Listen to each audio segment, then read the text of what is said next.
Honorable Minister for Commerce, Syed Naveed Qamar, Pakistan. Honorable Minister for Information, Mohtarama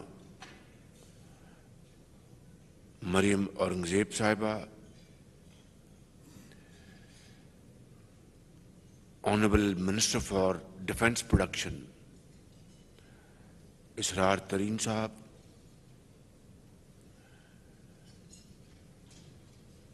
Honorable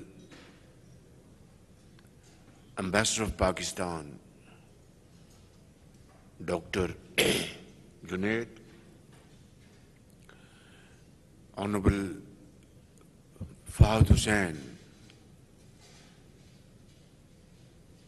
Special Assistant to Prime Minister of Pakistan,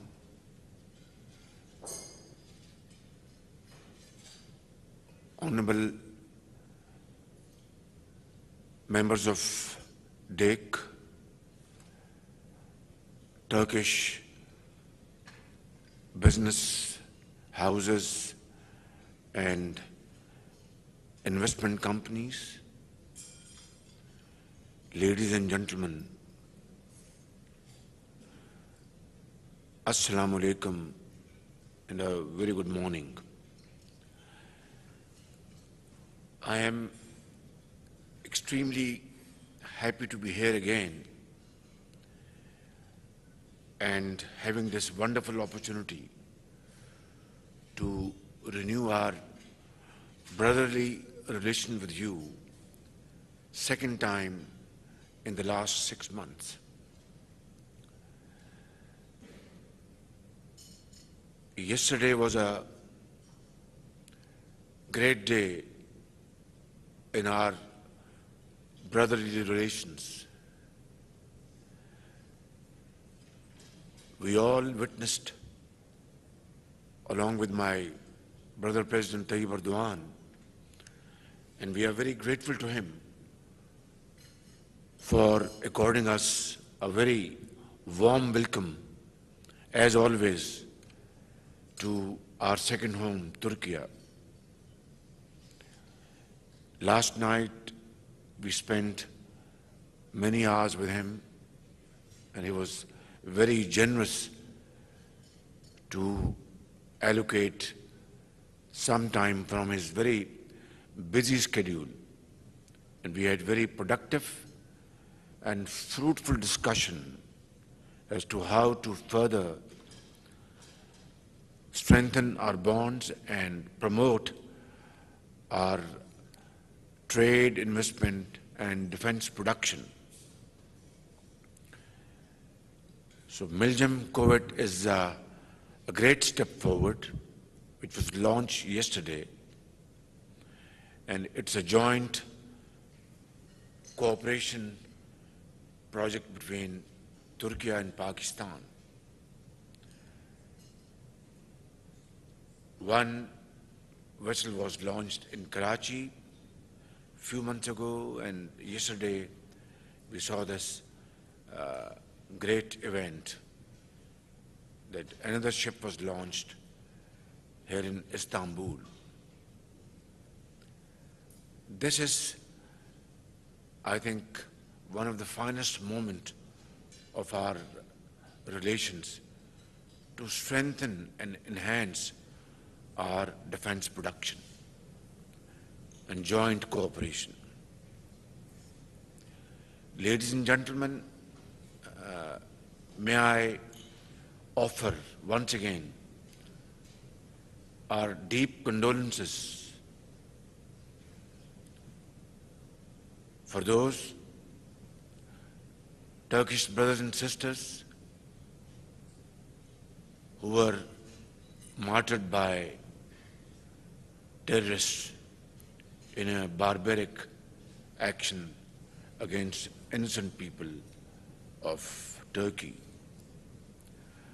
Our hearts go out for the families, and we pray to Allah Almighty to grant all of them place in Jannah, inshallah. Turkey has been victim of terrorist attacks like Pakistan. And we are very happy to note that Turkish authorities were able to haul up terrorists within no time, which sent a very strong message to all and sundry that Turkish strength to fight this menace cannot be taken lightly. So we share your grief, your pain, as much as Pakistan suffered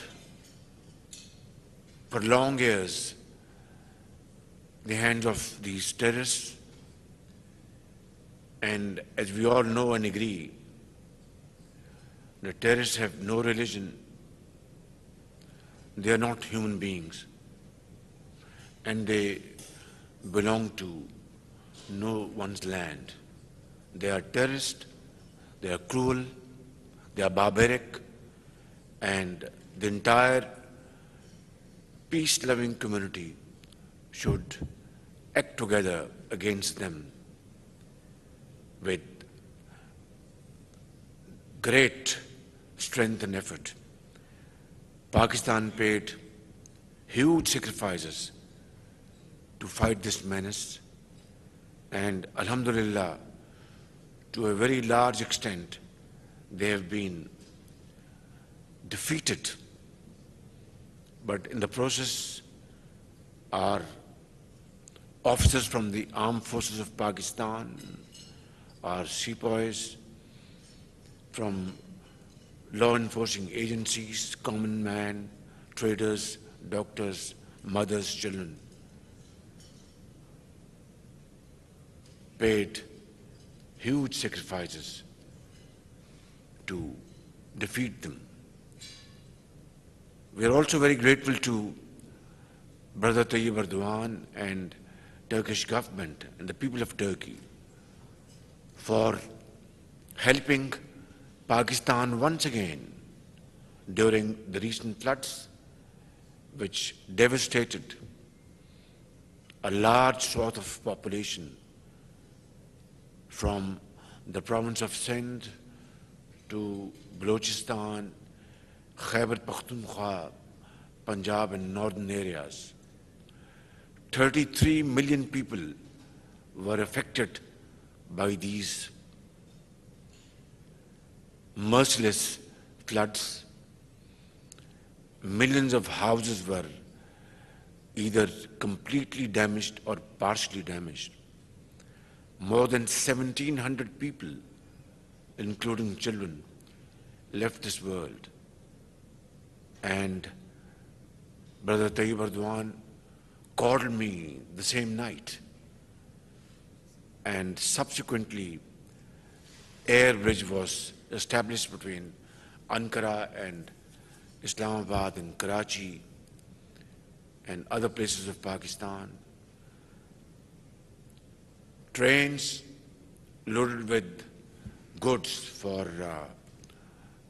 flood-affected people, having tents, food, medicines, and medical teams, blankets, were sent almost every day. So I would like to once again thank my brother, President Tayyip Erdogan, the government of Turkey and the people of Turkey. Like always, Turkey was the forefront to assist millions of people who were marooned in the water.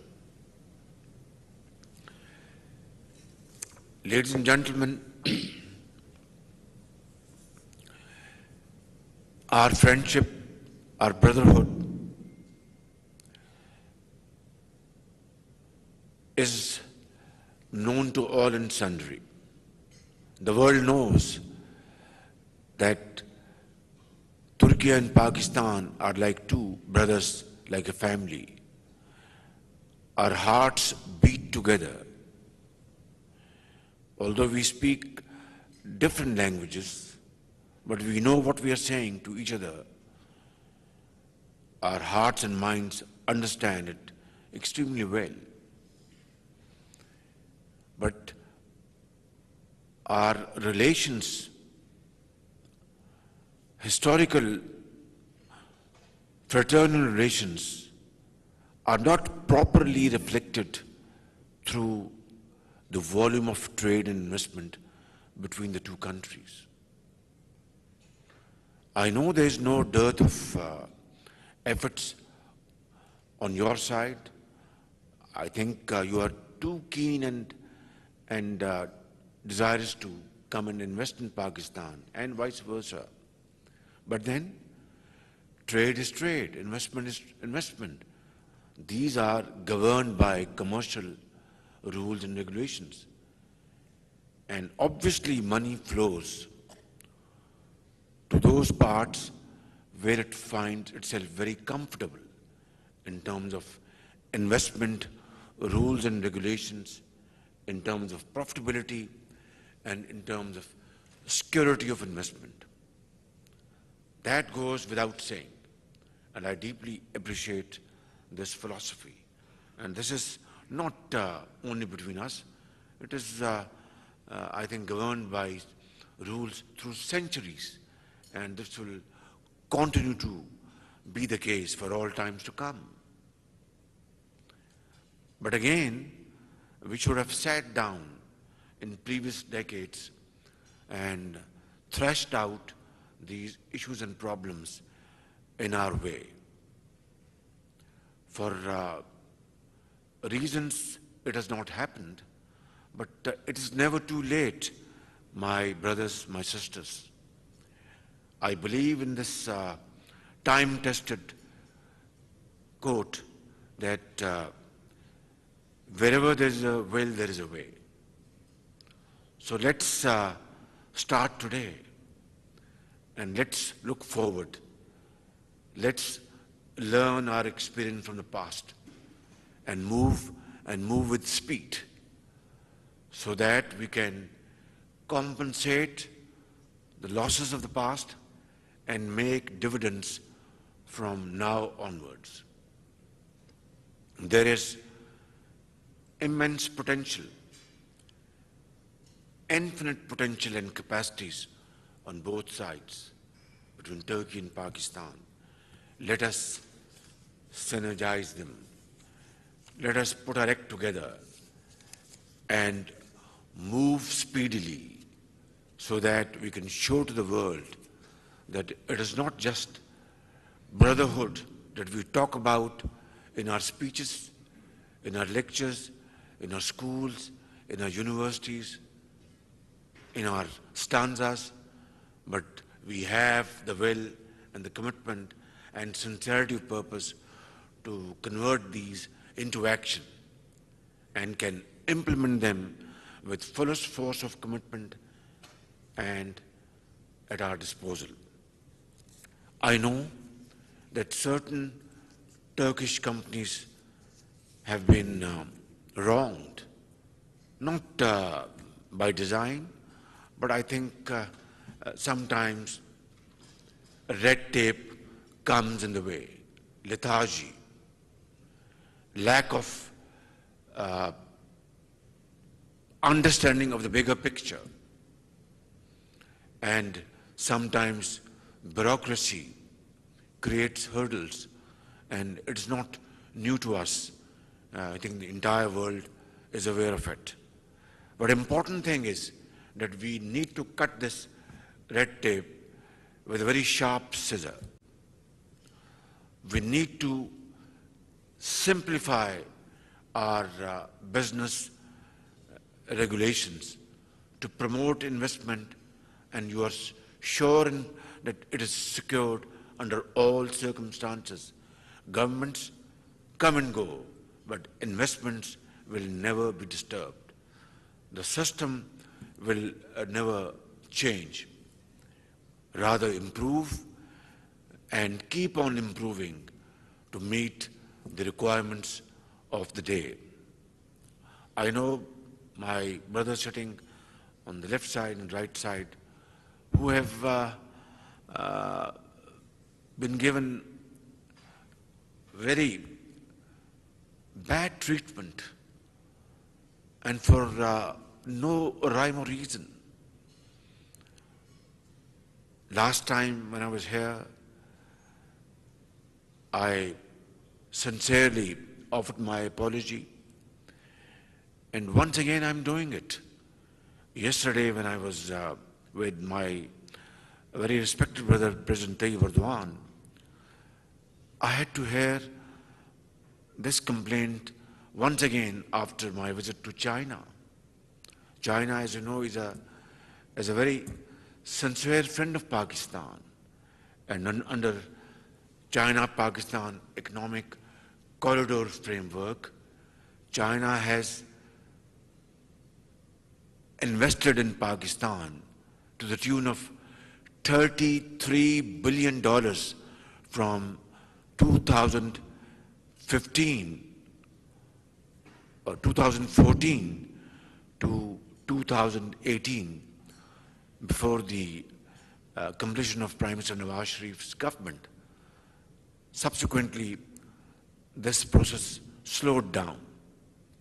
And like President Erdogan, and rightly so, was conveying to me in a very brotherly fashion, in a very sweet fashion, that Brother Shahbaz Sharif, Turkish companies are more than eager to come and invest in Pakistan, but companies who have invested in Pakistan are not getting their payments. And he was not wrong. IPP companies, Turkish airlines, they are not getting the payments. And he was not wrong. It's very unfortunate that this is, sadly enough, this is a fact. And then other problems. This is exactly what I was conveyed in Beijing. And this is exactly what I was conveyed yesterday evening at the dinner meeting. I want to convey to my brothers here and my sisters here, in no uncertain terms, that this situation is not acceptable to my government, to me, and to the people of Pakistan, who have benefited from Turkish investments, from Turkish wonderful support, and yet we're not able to fulfill our financial obligations. I want to convey this message to all of you sitting here in this hall, and through you to the people of Turkey, whether they live in Ankara or Istanbul or Erzurum or other places, that we are brothers like a family, and we will not tolerate such snags and impediments which hurt our brotherly relations. We will, inshallah, do everything within our domain to address your genuine issues.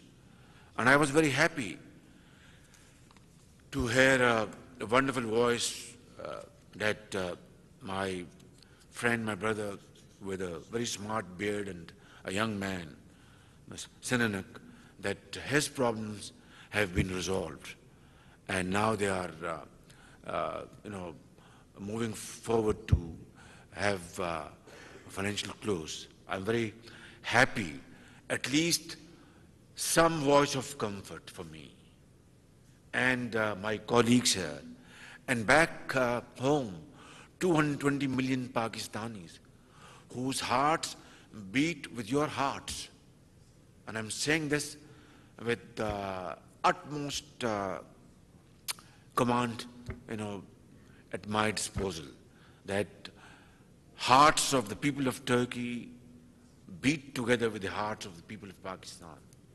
So I think, like he has conveyed a message of great satisfaction, I think tomorrow and day after and week to follow, we will all, inshallah, convey this message of great satisfaction, which will be extremely important to promote our business and trade relations.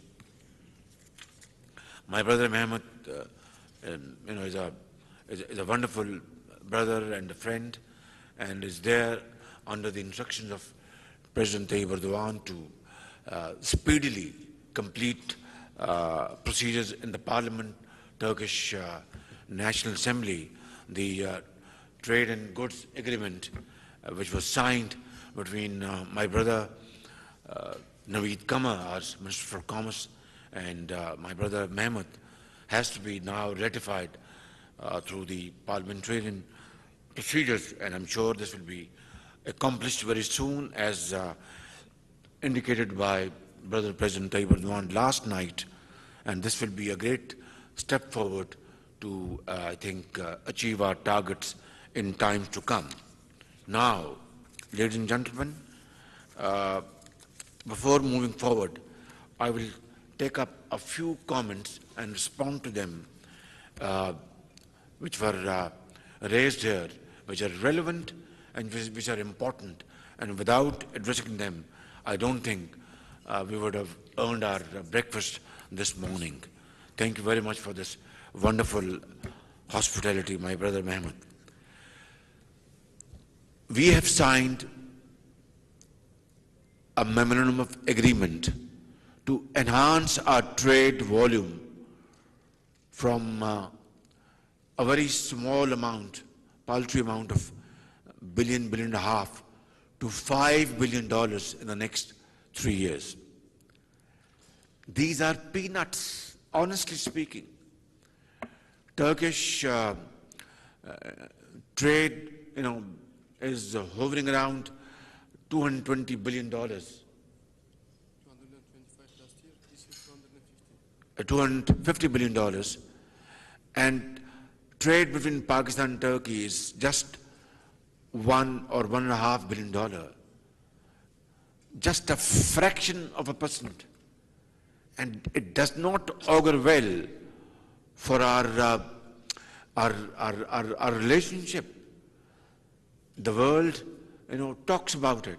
Oh, you are brothers and friends, but your trade is just $1 billion. And there is infinite potential on your side and our side to, I think, jack it up to $5 billion in 3 years. I think it's not a big task at all. So let's resolve and let's commit today that we will do everything to achieve this target in 3 years, rather double it in 3 years. And that is, again, not a big task. And when my brother said that mehnat kamyabi ki kunji hai, that hard work and hard work and hard work and untiring efforts is the key to a wonderful success story. Without hard work, we can keep on making wonderful speeches and write wonderful summaries and do wonderful feasibilities. It will be of no consequence at all unless it is converted into action through hard work and untiring efforts, like President Tayyip Erdogan has done for the people of Turkey and transform Turkey into a modern and forward-looking society in the community of nations. And this is what I firmly believe in. And inshallah, through hard work and untiring efforts and sincerity of purpose, we will achieve these targets. The world is passing through very difficult challenges, like Russia-Ukrainian conflict, which has led to spiraling world commodity prices. Oil prices have touched, highest level in recent history. Gas is not available, and developing countries like Pakistan is suffering for no rhyme or reason. And similarly, there have been shortages of items like wheat and fertilizer, which are so badly required by agrarian economies like Pakistan. And again, the credit goes to my brother Tayyip Erdogan to have resolved through wonderful diplomacy and rescued a very difficult situation the world had been facing for the last more than a year, ever since this conflict started and shipments of grain and wheat started taking place from Ukraine. I think the entire credit goes to my wonderful brother Tayyip Erdogan, his vision, his diplomacy, combined with efforts of Secretary General of United Nations. Mr. Guterres is a wonderful man. He speaks the language of the common man in this world. His heart goes out for the teeming millions, for widows, for orphans, for destitutes, and those who have suffered hugely at the hands of disasters without their fault. Ladies and gentlemen, next is renewable energy. Now, my government has decided, and we are absolutely resolved, it's an iron resolve, that we want to cut down our very expensive imports of oil and petroleum products. Last year, we had to spend $27 billion to finance our petroleum, import of our petroleum products. We simply can't afford this. We simply cannot afford this.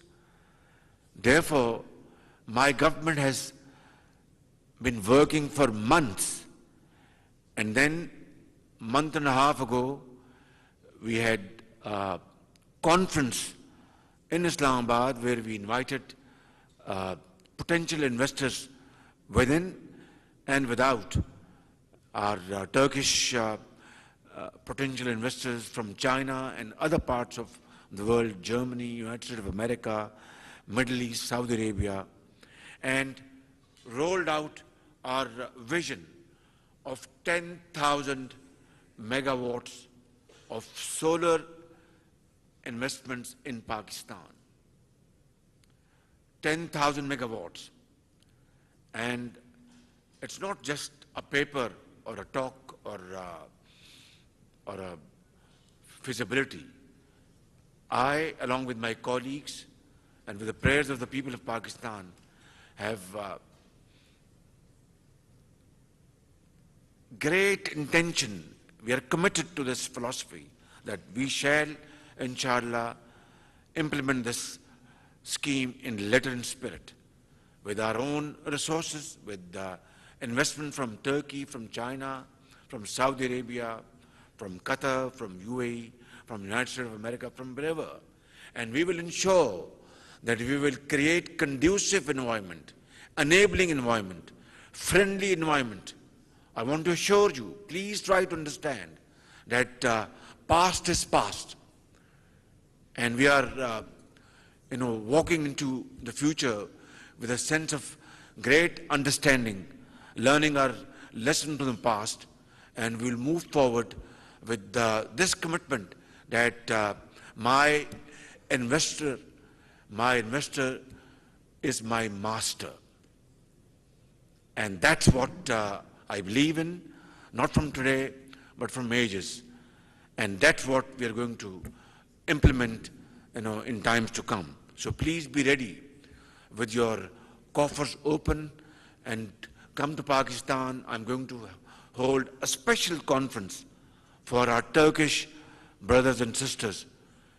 We will put before you a presentation over there and show you. I will sit down along with you, with Brother Mehmet, I'm sure he's going to come, and show you over there that this is our plan. And there we will ensure speedy payments to you. It will be a complete departure from the past.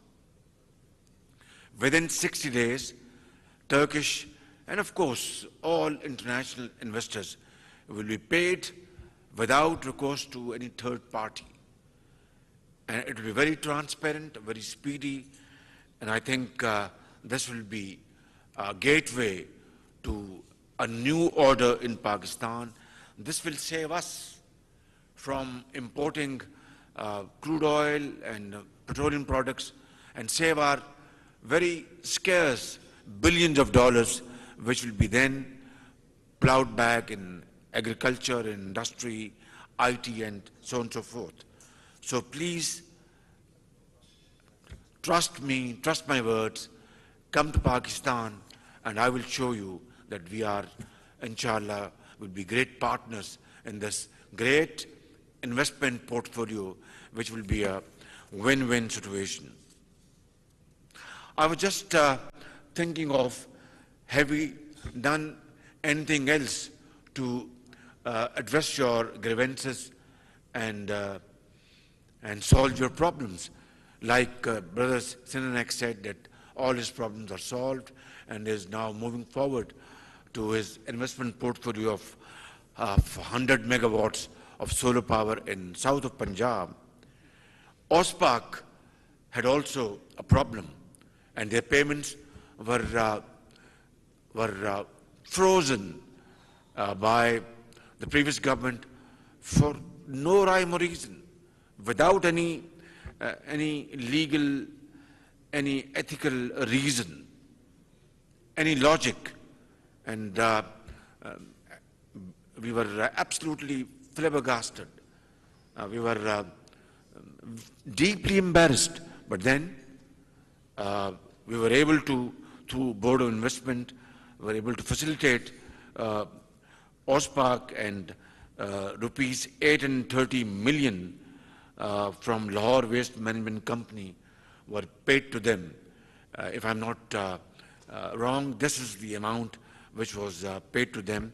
And that shows our spirit, our sincerity of purpose to correct a wrong and not repeat it again. So I think these two examples, my brothers and sisters, will be enough to assure you and reassure you and reaffirm my commitment that we mean business and past mistakes will not be repeated.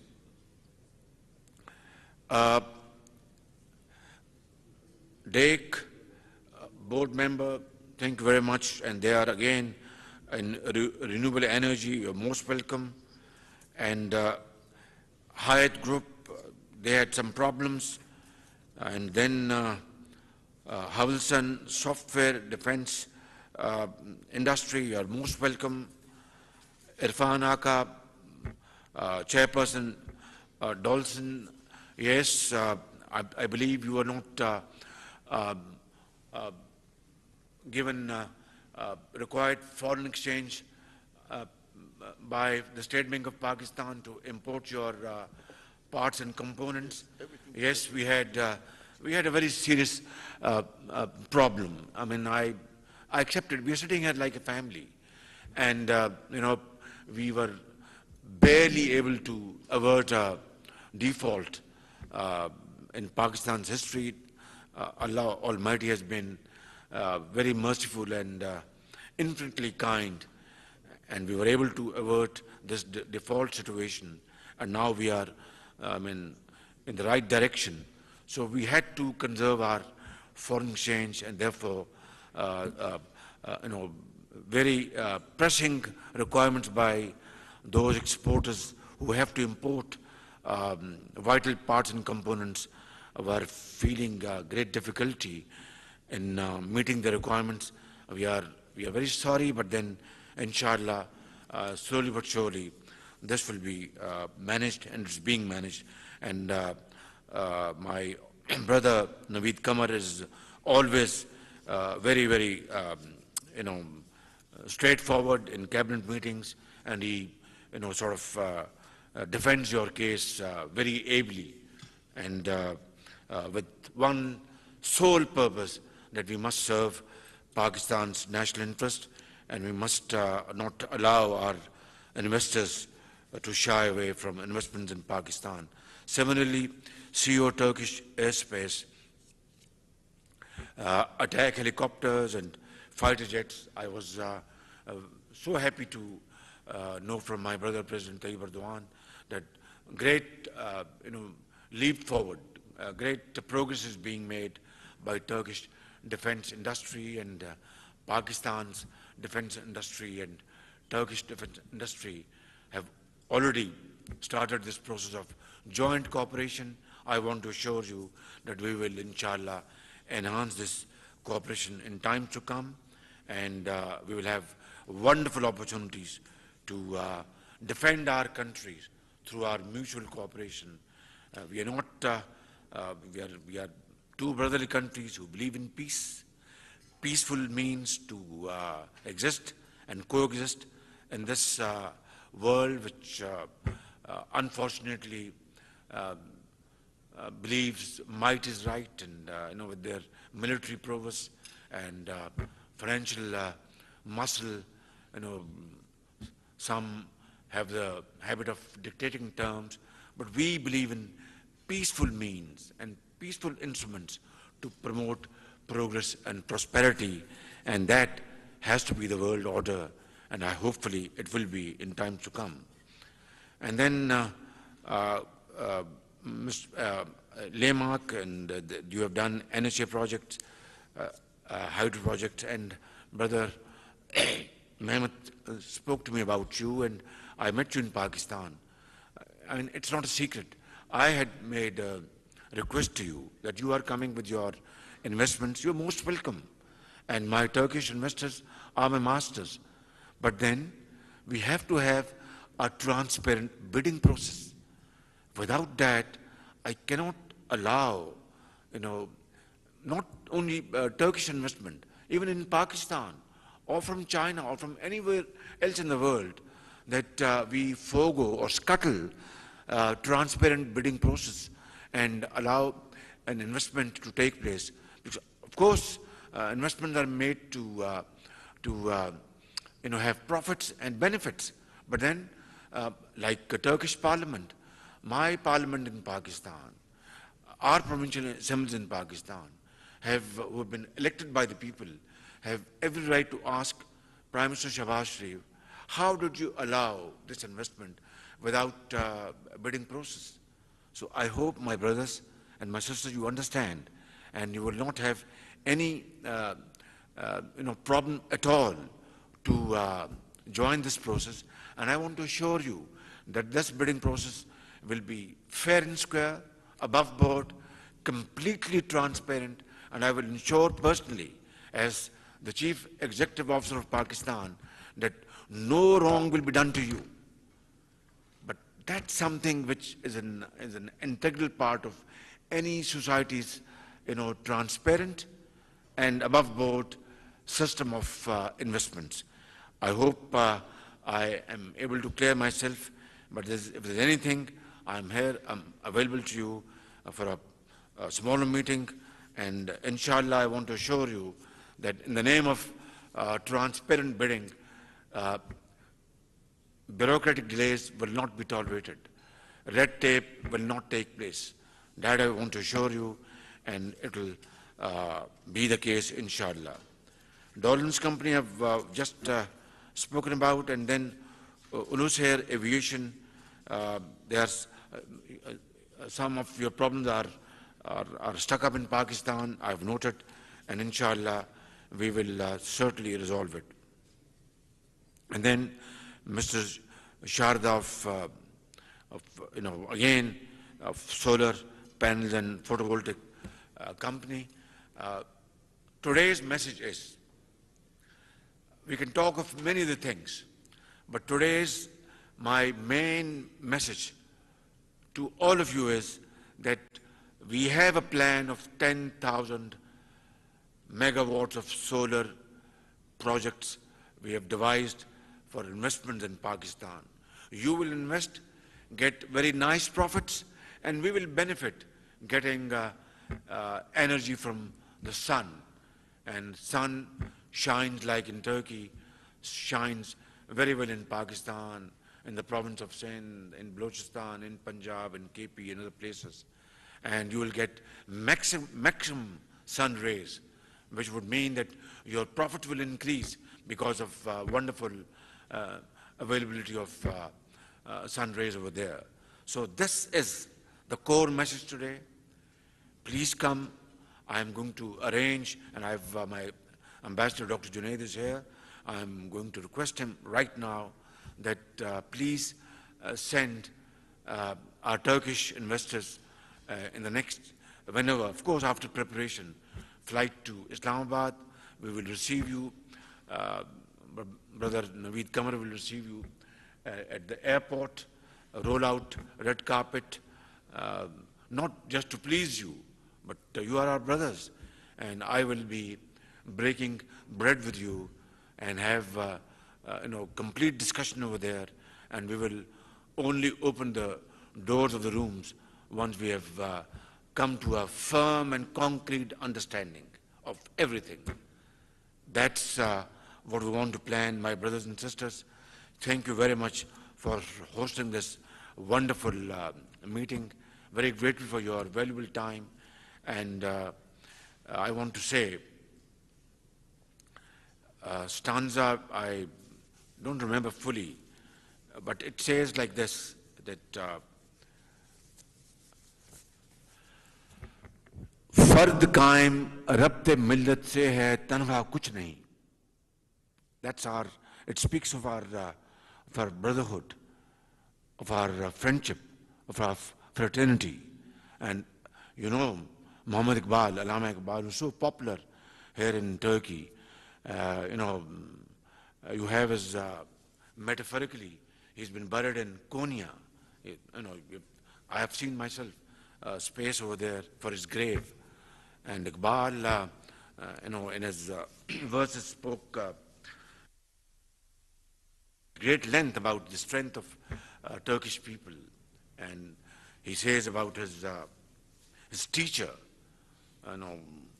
from Turkey, Maulana Room. He respects him like his mentor, his teacher. And he says, Fard Qaim Rabte Millat se hai tanha kuch nahi. An individual, his existence is through communal contacts, through community, not as an individual, through interaction, through unity, of course, through interaction with society, through intermingling with families in an area. Individual is nothing. Fard Qaim Rabte Millat se hai. Rabte Millat is a Turkish word, through context of the society. Fard Qaim Rabte Millat se hai tanha kuch nahi. Alone he is nothing, he is just an individual. Mauj hai darya mein, Bairune darya kuch nahi. When you see, frightening waves in the river or in a sea, you get scared because they are mighty waves. But when that wave reaches the shore, it's nothing. It's just water. In the middle of the river, because of that, many waves collecting together, it can smash, anything. And, you see mighty force, oh, this is a wave coming, let's get away. Ships, they get afraid, they get away because they can't face those waves. So that is a force of unity, of brotherhood, of friendship, of fraternity. Individuals don't matter. Societies matter. Nations matter. That's what Iqbal has said. फर्द कायम रब्ते मिल्लत से है, तन्हा कुछ नहीं, मौज है दरिया में, बैरूने दरिया कुछ नहीं. And then I'll conclude with another, verse of Iqbal. And that's, I think, the core message here for this meeting. And he says, तमन्ना आबरू की है अगर गुलजार हस्ती में, तमन्ना आबरू की है अगर गुलजार हस्ती में. Now he is addressing Iqbal to Muslims generally and to human beings. Muslims specifically and human beings generally. कि O Muslim or a human being, if you want to live in this garden, world's garden with prestige and honor and integrity, if you desire to have honor and prestige amongst community of nations or in societies, tamanna abru ki hai agar gulzar hasti, the garden of the world, that you want to live with dignity like Turks are living in this great country under President Tayyip Erdogan's leadership in Pakistan, our founder, Quaid-e-Azam, Muhammad Ali Jinnah.